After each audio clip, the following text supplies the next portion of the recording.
Bom, então aqui ó, nós estamos com essas placas posteriores, né, de 2 milímetros que o Fábio fresou, que é uma espessura interessante para, né, a região posterior da placa.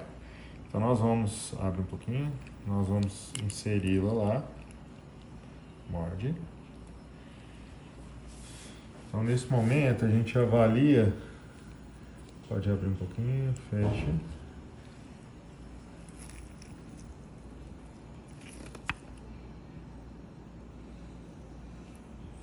Nesse momento a gente avalia aquele espaço posterior, se está ok. Às vezes tem algum dente que está extruído, né, que tem alguma consideração. Nesse caso aqui não tem.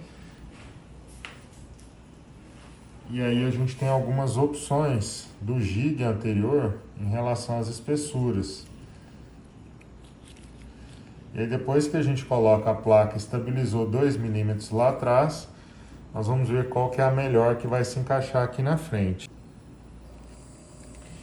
Então aqui eu removi uma parte para vocês verem o espaço lá, ó.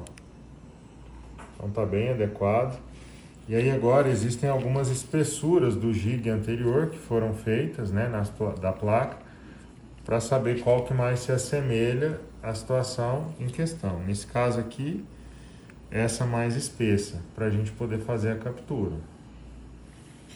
Então eu medi lá no posterior 2 milímetros e vou usar essa mais espessa aqui na frente.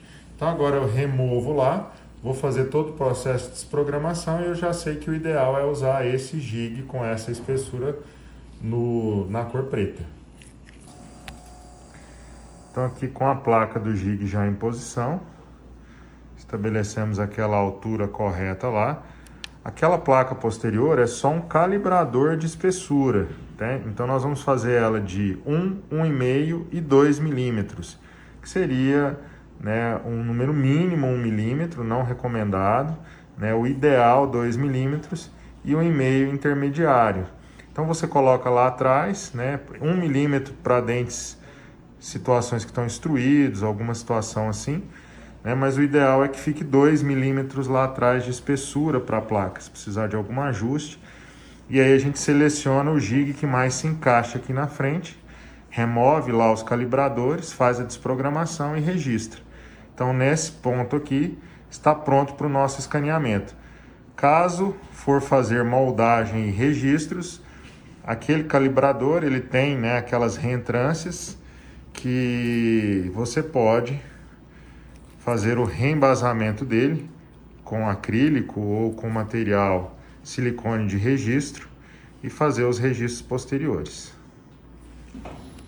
Ó, então observem após o escaneamento como os espaços ficaram bem interessantes para a confecção da placa. Ó. Então eu tenho aqui atrás 2 milímetros, né, que foi o registro do calibrador, e aqui na frente o registro do jig que mais se adequou a essa situação. Então nós temos aqui um espaço bem interessante, né, e uniforme para a confecção da placa.